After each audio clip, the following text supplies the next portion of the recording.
Welcome to Thrive with Meghan and Harry. We bring you news, views, and commentary about Harry and Meghan. Let's thrive together, guys. I hope you guys are all doing well. So, this is the 1 year anniversary of the infamous Oprah with Meghan and Harry interview, guys. What a day that was. Oh my gosh.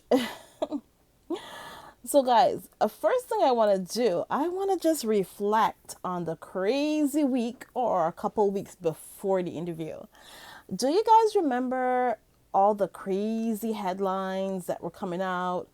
Oh, Meghan and Harry, they're gonna do this, they're gonna do that. They were talking about, the queen and Philip is gonna, they're gonna send him to the grave and this and that and all this stuff. So it was, guys, I that there were so many headlines talking about this interview and how Harry and Meghan, they're kind of they're gonna send the queen and her husband to an early grave and all this crazy stuff, and just all those bullying allegations that came out about Meghan. Yeah, the same bullying allegations that have never been proved. And did they forget about these allegations? I don't understand. We haven't heard about these bullying allegations since. Just like, just like we haven't heard about, they were supposed to have like a diversity czar or whatever it's called at the palace, and I don't know. They said that they were gonna hire the person, but we never saw this person. Uh, so I'm just wondering because they always say they're gonna do this or they're gonna do that, but then we never see exactly what they promised. So it's very interesting to me. But yeah, so the whole week, couple weeks before the interview, the Oprah interview, it was nuts. The British press were just, there was so many things going on, allegations about bullying, like I said before, and they were saying that Philip was at the last, he was at the foot of the, he was knocking on the on the he was just about to just go beyond the grave, like to go into the grave because of the interview. And meanwhile, Philip was like 99 years old, if you remember, and or he was 98. Either way, long and short of the story is, he was old. He was an old guy, and they were like making it seem like Meghan and Harry being on Oprah was gonna send him straight down into. So it was nuts. The whole thing is just nuts. Remembering this situation here. Oh my god. But anyways, guys, yeah, I just wanted to remember a little bit about the craziness. And it's so funny. They keep doing this. Even till today, they keep doing this to the British press. Like every time there's something that Harry and Meghan are supposed to do or about to do, like for instance, Harry's book, now they're freaking out about, he's going to talk about this, he's going to talk about that. And they're saying, he's going to throw Camilla under the bus and all this and all that. And I'm like, yeah, you know what? We don't know. We don't know what is going to be in that. And we don't know what's going to be in Harry's book. Just like we didn't know what was going to be, what they were going to say in that interview with Oprah. So there you go. Just wait, guys. Wait until after before you tell on yourself for a whole 2 weeks before, saying all these things, about, and then the bullying allegations came out like a day or two before or something. It was just nuts. It was just nuts. But yeah, so that was the 2 weeks or a week before the Oprah interview. It was crazy town, as you all know. And then well, we talked about the bullying allegations, and yeah, so that was a crazy 2 weeks before. Okay. And what do you guys remember now about the day of this of the Oprah interview? What do you guys remember? Because I remember I was listening to the Sussex Squad podcast. That much I remember, because they were kind of like preparing for it, and everybody was excited. Everybody's like, "Oh, did it?" Because none of us knew exactly what was going to be said in this interview, obviously, right? So we didn't know what to expect. Like we were like, oh, everybody's like, oh, I'm getting ready for, I have my outfit laid out, and I'm gonna wear my shoes. And because remember, it was in the middle of the pandemic as well, so everybody was pretty much, you know um everybody was pretty much home and ready to watch this. And it was just a thing. It was a thing. It was something to just do. You know what I mean? So it was, yeah, it was something to do. It was appointment TV, as they say. It was just, it was something to look forward to. We were just, I remember I had something chilled. I can't remember what I drank, but I had something chilled in the fridge, for the interview, and I had snacks laid out for the interview. And yeah, and guys, I remember when the interview was going on, I was like, when it's on break, I'm like, okay, let me go get a bathroom break so that I'm ready for when, it's like I got the bathroom break and came back. And then, but there were one or two things that I did miss out on the interview, because I remember my daughter was, I don't know, she was trying to watch something else. I don't know. And she wouldn't go in her room and watch her TV in her room. She wanted to be out here with me. So I'm like, hey. But so she was kind of trying to take over the TV as well. She wanted the big TV, the bigger, Have you guys ever fought over the TVs in your house? We have like 3 TVs in our house, and they're all nice TVs, and everybody wants to fight over the big TV. They want to watch everything on the big TV. So yeah, so we were kind of fighting over the TV, and I did miss a couple things on that. And I am just hoping that one day they show it over again. That's all I'm hoping for. I'm just praying for it, guys. I'm just praying for it. I just want that so bad. Please show it over again. Okay? Or better yet, show the whole thing. I think they said it was like, what, 3 hours or something? Show the whole thing. I just want to see everything. But we can't listen. At this point, they're not going to lose anything. It doesn't make a difference.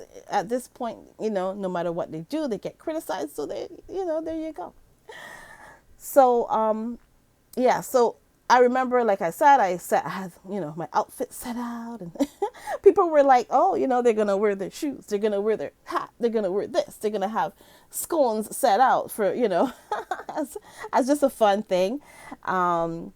But yeah, it was the before of the, let's just say, getting ready to watch the interview. It was a fun thing. Getting ready, it was like something to be excited about. And I remember the mood of everyone. It was like fun to get ready for it. And I remember, like I said, I listened to the podcast, the Sussex Squad podcast, and everybody was excited. Everyone was so excited about this before the actual interview. Everybody was like, oh, because we really didn't know what they were going to say or what they were going to do. So we were all excited. And then, so we all excited. And the interview starts. Megan comes out.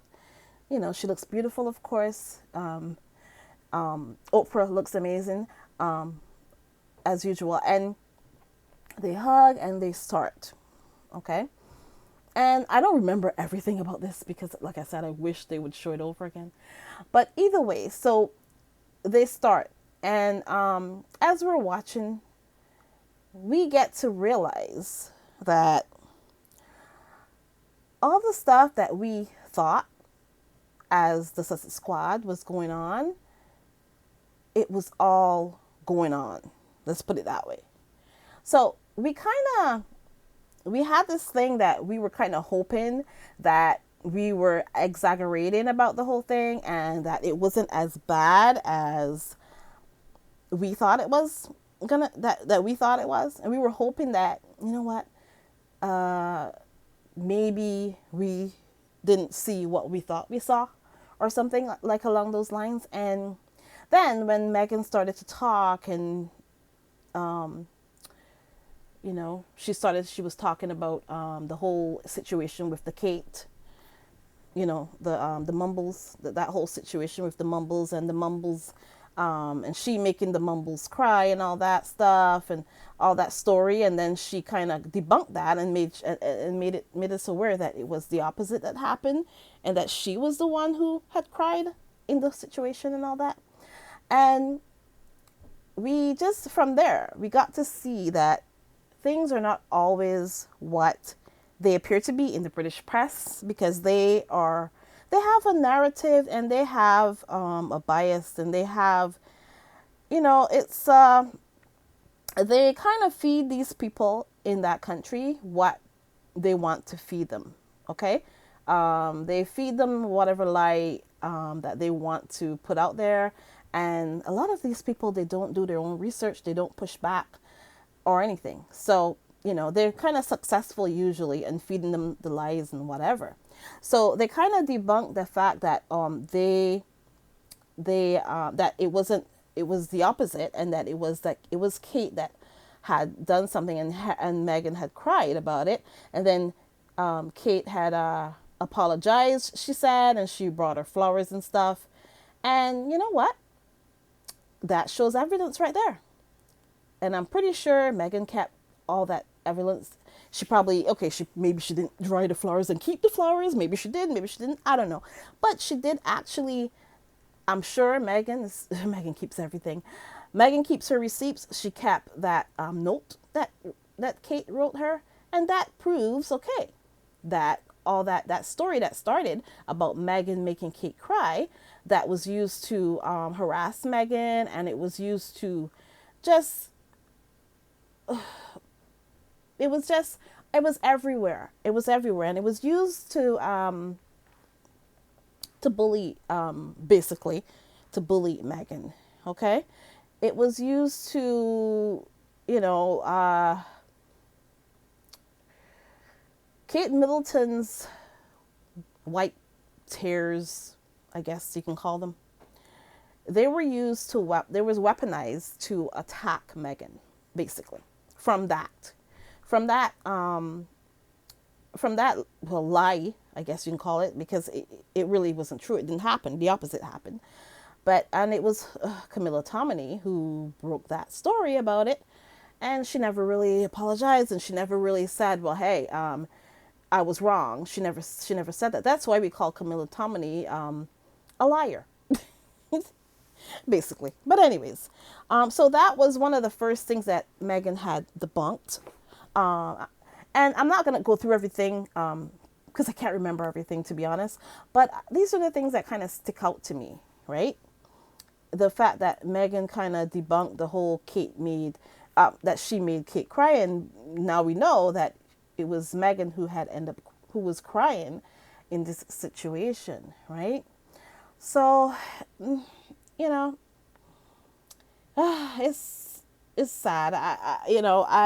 So basically, now we see from now we see that it wasn't it was okay, it was worse than well, no, it was just as bad as we thought, or worse.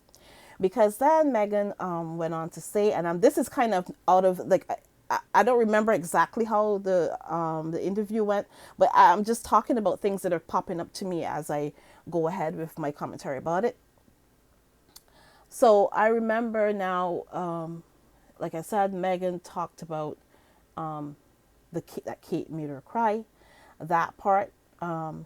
Then she went on to say things about her mental state, and how she, you know, how she felt being there, and she didn't want to be by herself at one point because she thought she could hurt herself. And it was pretty deep and dark. She went through the fact that there was that time when they were going to that ceremony. I don't, it was, oh my God, I don't know exactly what it was. I can't remember.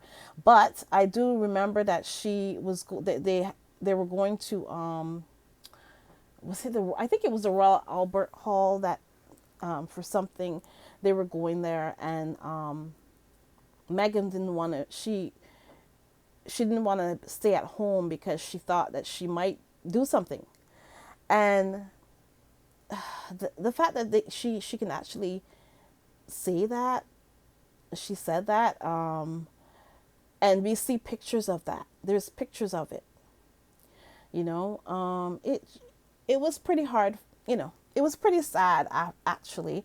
The fact that we could see the pictures of her smiling at that Royal Albert Hall.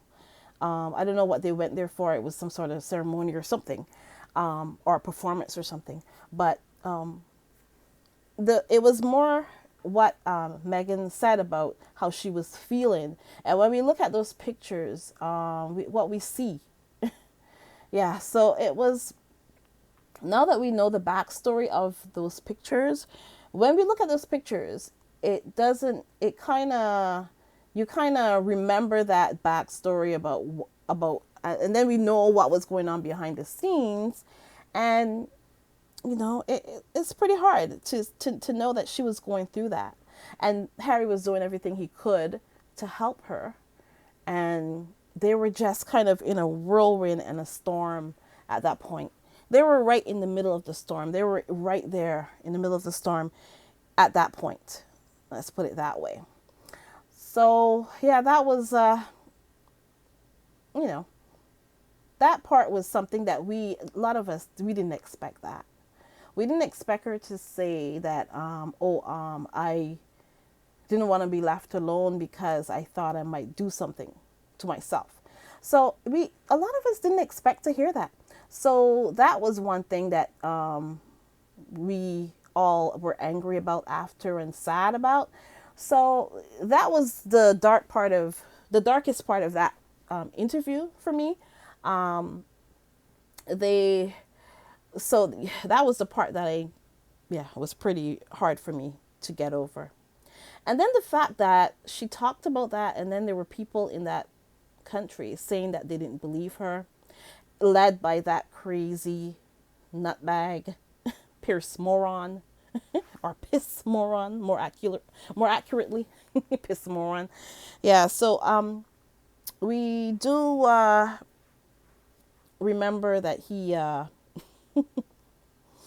was leading the pack of them, talking about he didn't believe her. The next day, I think it was the next day that or a couple days after that, he famously walked off the stage, and when he was confronted by his colleague, telling him, "Hey, how could you say this? You don't know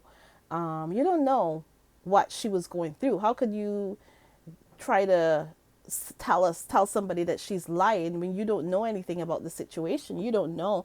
And besides, when somebody says that they're going through something, you don't call them a liar, because it's hard for people to even say, I'm going through something. It's hard. It's not, nobody walks around and wants to say that, right? People cover it up. And that's why people end up doing horrible things to themselves, because we don't want a situation like Carolyn Flack, or, we don't want those kind of situations, right? I would rather somebody say something about what they're going through. And how dare that ass? Oh my gosh, how dare he? How dare he say that, oh, he doesn't believe a word that she's saying. Anyways, this guy, he's nuts, I tell you. Oh my goodness, how dare him? How dare he say that on national television? And there's so many people out there that are like, hey, They're scared to tell people. They're scared to tell people about the situation because, one, they think that they'll be ridiculed about it or not be believed, all these things. And there goes ignorant ass Pierce Moron on national TV saying that he doesn't believe a woman who went through hell, basically. He doesn't believe her. That's what he said on national TV. And pranced off the stage talking about he doesn't believe her in a huff and a puff. Oh my goodness. You can't make this stuff up, guys. Oh my God. Anyways. So another part of the um the interview that people were saying that they claimed that Meghan was lying about, or both Meghan and Harry were lying about it. They were claiming that because, well, it was Meghan that I think Meghan had said. I think it was Meghan that had said they got married 3 days before, and that was one thing that they pounced on. And I'm like, people, relax already, relax. Lots of people say their vows. And you know what? If they decided that, hey, when they're saying their vows, that is the wedding that they want to remember, and those are the vows that they keep in their bedroom, hung up in their bedroom, I think that's what Meghan said, then who are you to say anything about it? Who are you? You know? That's their business. If they decide, hey, the vows that we said 3 days before, those are the vows that that's our wedding day, and those are the vows that we decide and we say that's our wedding day. That doesn't make her a liar. You guys are just grasping at straws, you know. Everybody who listened to this, anybody who listened to this, to when Meghan said that, could kind of deduce and say, okay, she meant, okay, that this is what her wedding is to her. And they just use that as the blueprint to say, oh, Meghan's lying. Meghan's lying. They're lying because they didn't get married in that day. And they also dragged the poor guy who, the Bishop of Canterbury, I think he's called. They dragged him into it. They dragged him into it and asked him, oh, did you marry them 3 days before? And then the guy was like, oh, no, listen. The guy was like, no. Listen to me. The wedding that I performed, where everybody was watching, the millions and millions of people watching, that's the real wedding, okay? That's the real wedding. So the poor guy had to be caught in the middle because they're trying to debunk whether or not they got married 3 days before. And I'm like, what is wrong with these people? I think it's obvious that what Meghan is saying is that they had a wedding or vows ceremony, wedding, whatever they want to call it. It's their business. They had it 3 days before, and that's the wedding that they choose to remember as their wedding date. Oh my gosh. These people. But yeah, so that's the one thing that they use as calling her well, listen, it's mostly Meghan that they were calling a liar.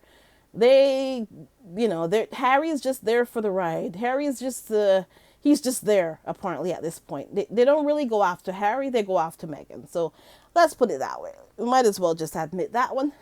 But there you go. But yeah, so that's one of the things that they use to as a whipping stick for them, talking about they lied. So, that was it. And just because they're claiming that they lied about this, about the wedding, because technically the wedding day was whatever, the day that we all saw, the one that we all saw, that's the technical wedding day. But you know what? They use that and say, oh, they're lying. I mean, come on, people. Come on. Talk about everything. So basically, I think Meghan kind of learned from this situation that, hey, these people, every single word you use, every single word that you say, they will use it against you. Basically. It's like, Meghan can't draw an analogy.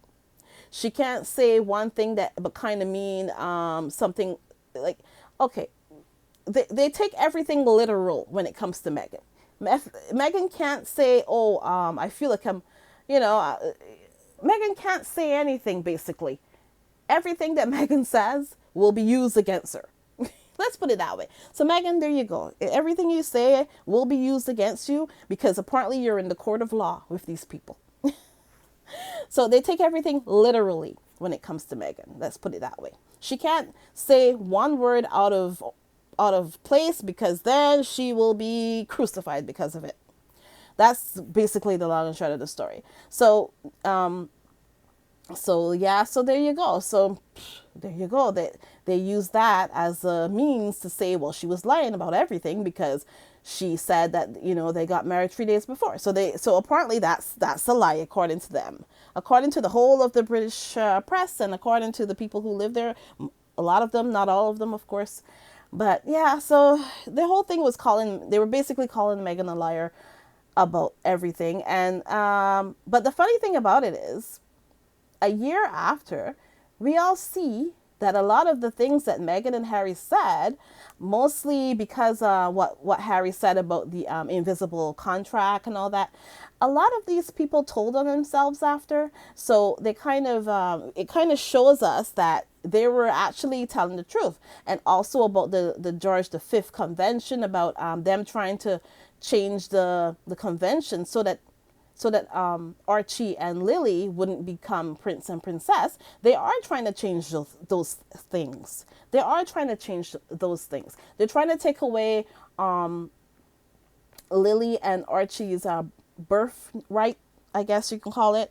So all those things that Meghan and Harry said in the interview is actually happening, guys. It actually it's all happening. Okay? And it happened. Okay? So a year later, basically what I'm saying here is, a year later, a lot of the things they said have been proven to be true. Okay? It has been proven to be true. Because, and the funny thing is, a couple days after, they were calling them liars. And now, a year later, it seems like everything they said came right true. It came through, and it all came out. Like I said, the George V, whatever it's called, clause or whatever, I can't remember the name, whatever. But either way, it's been proven now that they are trying to change that so that their kids don't get their birthright. And the funny thing about it is, nobody really cares about the prince and princess issue, or whatever they're called. Nobody really cares about that, and I'm pretty sure Harry and Meghan don't care. But you know what? It's more or less, it looks horrible to see. Let's put it this way. It looks horrible to see that the only kids in that family who don't get to be called prince and princess are the kids that have black ancestry. So it kind of looks kind of nasty, people. It looks bad on the royal family. Let's put it that way. Royal family, it makes you look like hypocrites, and it makes you look the R word, okay? It makes you look R. And that's what you don't want to be. You don't want to be that. It makes you look like a whole bunch of R's, basically. Because the only two kids in that whole family who aren't going to be considered prince and princess, because they should be, because their grandfather is going to be the king, right? So technically, they should be prince and princess, no matter what. And nobody should be taking it away. But you guys are changing it so that they don't be. And then you're lying about it, saying that Harry and Meghan didn't want it. But you know what? Harry and Meghan showed us that, no, they never offered it. They never offered it to them. So there you go. They never offered it to them. So you can't say that they didn't want it because Harry and Meghan told us, hey, they never offered it to us. That their kids Archie and Lily would become prince and princess. They never offered it. So it looks bad, royal family, that the only two kids in that family who are not going to be prince and princess and are not going to have their titles are the black kids, basically. The kids who have black ancestry. And,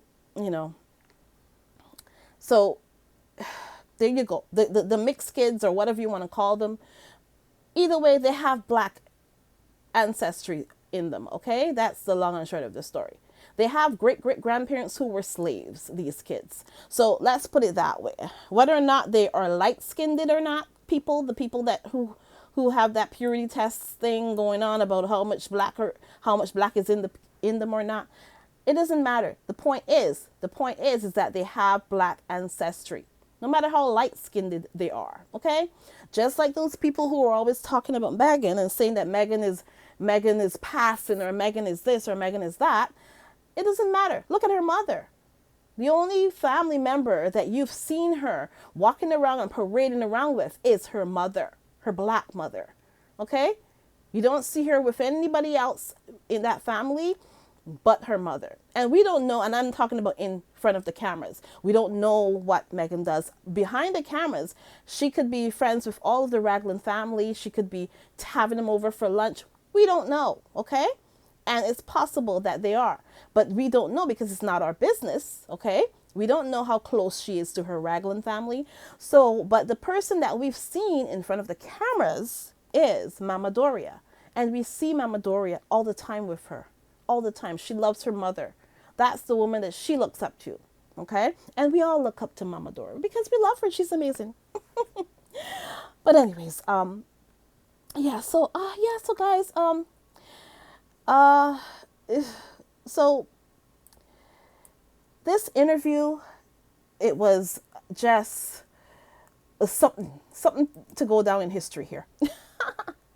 But anyways, I'm going to look at some stats about this interview here. Okay, so I'm just looking at Wikipedia is telling you the stats of this interview.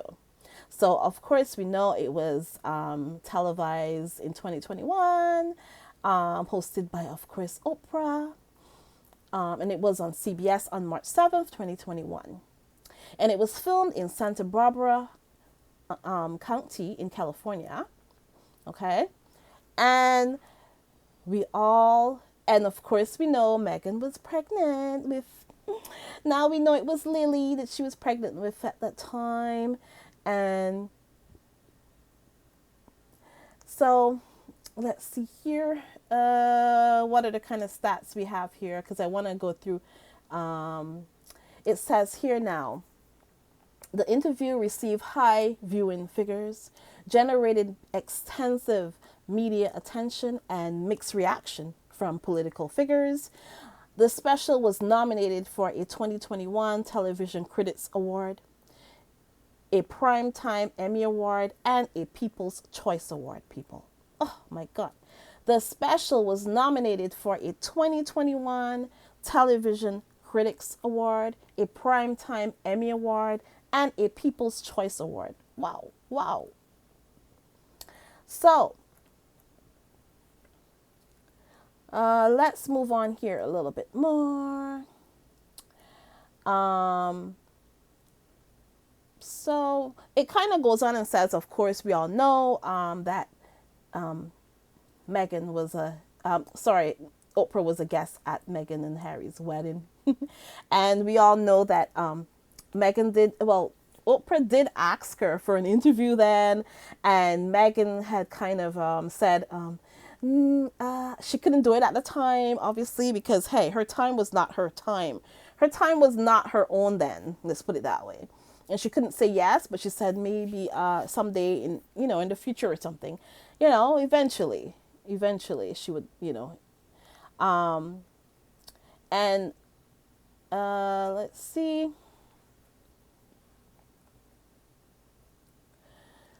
So, so it's just kind of saying here that Meghan and Harry, they relinquished their royal patronages, including the presidency and vice presidency of the Queen's Commonwealth Trust, which I think is just going to tank. I just think it's all going to tank after after after the Queen rides off into the sunset, guys.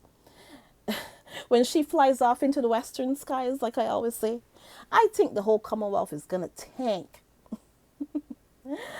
But so what I was talking about here, okay, so it says here, the Times reported that a complaint of workplace harassment had been made in 2018 against Meghan by her former senior royal advisor, and all that. It kind of says this, that here, and it was denounced, right, by the Duke and Duchess of Sussex, of course, and reports it was misinformation, and stated that it's no coincidence that distorted several, year-old accusations aimed at undermining the Duchess are being briefed to the British media shortly before she and the Duke and Duchess, shortly before her, Meghan and Harry are due to speak openly and honestly about their experience of recent years. So that's what they had said about that.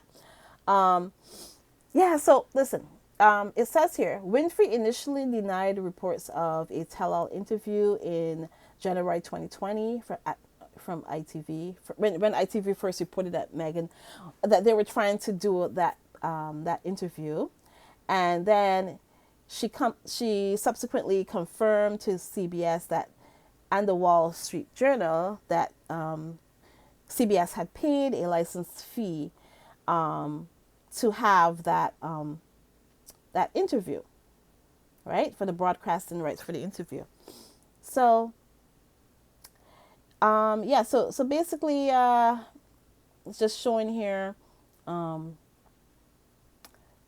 about how much Megan, how much Oprah had how much they had bought the rights to broadcast it. About let's see here, what else did it say here? Because my memory, I can't rely on my memory. I gotta go to the analytics here of this. Okay, so various topics. So I'll just run through a little bit of what they discuss here again. So it says various topics were discussed. Meghan spoke about stepping into life as a royal, marriage and motherhood, and how it is handling life under intense public pressure. And she stated that they were married in their backyard, like I said before, in the presence of the Archbishop of Canterbury 3 days prior to the public wedding. And Harry joined her, and the pair talked about their move to the United States and their plans for the future, as well as revealing the general. Okay, yeah, so we did find out that Lily was that the baby was a girl, and we know it's Lily. So that was the first part of it, like I talked about, and it says here Meghan drew a distinction between the royal family and those that run the institution, which is true because it is an institution. There's two sides to it. There's the family, and then there's the institution. So this kind of says two separate things. The Queen, for example, has always been wonderful, she said. And she has said she phoned the Queen and because around that time Philip was in the hospital. That was after, I think it was around the time of he was in the hospital. So I'm trying to see if there was anything that I kind of missed about. Meghan said that during. Okay, so it says here too, I kind of didn't say this earlier. Meghan said that during her time as a senior royal, she had been silenced, and of course, remember that. Oh, so were you silenced or were you silenced? that Oprah did, and she believed that by not commenting on her life, that she would receive protection, but said that such reciprocity did not occur. What a big word, guys. Anyways, so, and it says here that Meghan said that when she was pregnant with Archie, that she was told that the palace would not give the baby the title of prince, okay, which I talked about before, nor would he receive security, which is nuts. And we would all wonder why. She believed that this was attributable to her son's mixed ethnicity, and worried about a lack of security for him, particularly given the manner in which the tabloids had treated her, And Harry said that he had a private discussion with an unnamed member of the family during the pregnancy about how dark Archie's skin would be, which is nuts. However, when later pressed, they obviously did not share who that was, because I'm pretty sure it wasn't just one person. I'm sure it wasn't just one person. And yeah, guys, don't you think that's kind of weird that they didn't want to give Archie or and now Lily those titles as prince or so basically they're saying that the only kids in the royal family who don't have that prince and princess title when they do deserve it is Archie and Lily, the only two kids with black heritage. What does that say about the royal family, guys? What does that say? That's what I would like to know. What do you think about this? Just a little bit more about a couple more stats about the interview. So it says here, as we all know, kind of, I'm just giving a roundup here. The special was also nominated for an American Emmy Award and a 2021 Television Critics Award. And in December 2021, Vogue named, of course, the interview among the 10 best pop culture moments of 2021. And it also became the most searched interview in Google Trends history. So this interview broke records. It got people talking. It proved that no, Meghan and Harry are not irrelevant, and all the things that they would have liked us to believe, it just goes to show is the complete opposite. People are interested in Harry and Meghan. They cause, let's say, they cause a ruckus wherever they go. So, and whatever they do, it gets people talking. And that's the important thing here. So yeah, so it's been a year since that interview, and you know what? Like I said, a lot of what they said was proven to be true. It's coming out every day, and the more that time goes by, the more this interview will be seen as the thing that exposed, the royal family, in my opinion. Just exposed them to, show us what they are really like. And that's it. Yeah. I don't know, guys. It's nuts. But, listen, thanks so much, guys. Please remember to like, subscribe, and share. And, oh, guys, oh my gosh, I almost forgot this. We actually did hit over 2,000 subscribers earlier today, but I'm not sure it was going up and down, so I have no idea right now if it's still over or it's under, because it was going up and down for the whole day. So let's just hope for the best. So it's been going up and down, so we'll see. I think when it stabilizes, then we can celebrate, I guess. When it stabilizes and it's well over 2,000, then I'll say okay. But for right now, it's going up and down, because YouTube is kind of finicky, so don't worry about it. It's just that's just how it is with YouTube. So, because actually one of my favorite YouTubers, Lovely T, I don't know if any of you know her channel, but she has been and she's talked about Harry and Meghan maybe once or so, and she's not really sympathetic towards Meghan because she doesn't really know anything about Meghan. So I kind of understand where, I get it. She doesn't see Meghan as she knows nothing about Meghan. Let's put it that way. So her commentary on Meghan was like a person who knows nothing about Meghan. How a person that knows nothing about Meghan would assess the situation by looking at what other people say. So yeah, so that's basically what I deduced from listening to what she said about Meghan. So she's not like a royalist or whatever. She doesn't really talk about Harry and Meghan that much, but I think she mentioned them once, and I didn't really like what she said, but you know what, like she has like the what most Americans would say that don't know Harry and Meghan and just heard the situation from other people. So that's, let's put it that way.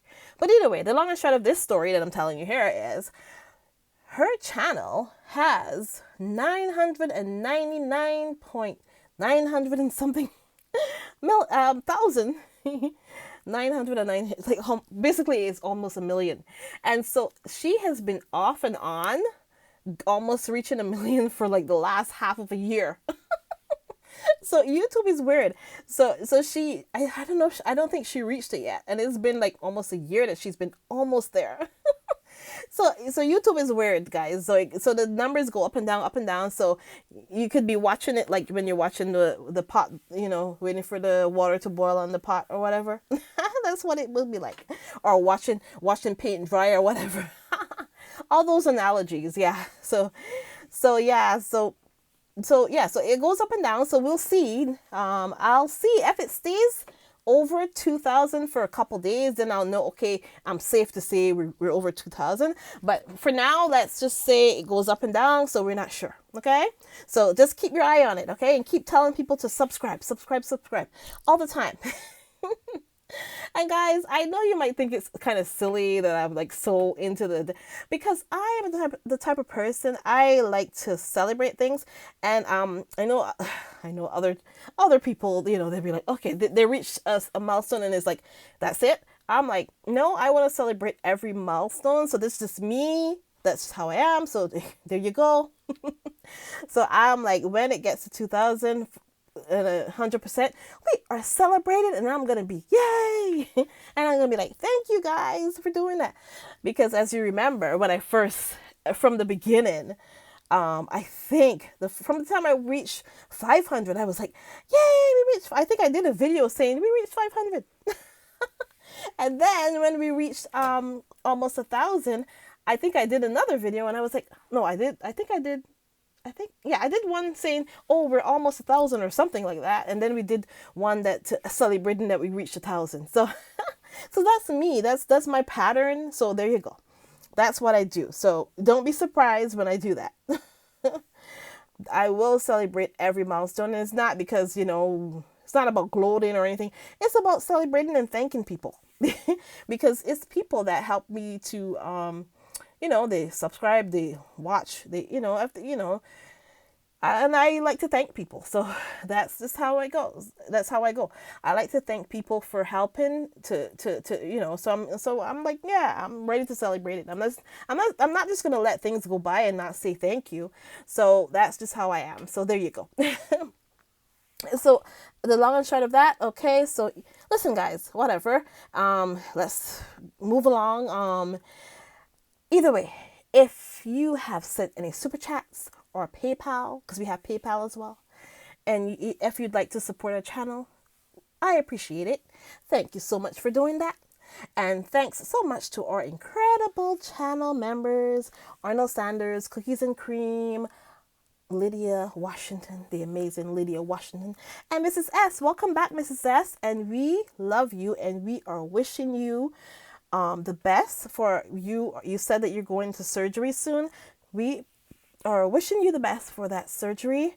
And we can't wait to when you're fully healed of whatever is going on with you, that you're fully well, okay? And yeah, so guys, just remember to like, subscribe, and share this. And remember that Meghan said it's not enough to just survive something. That's not the point of life. You have to thrive. You've got to feel happy, unquote. Thanks so much, guys. Bye.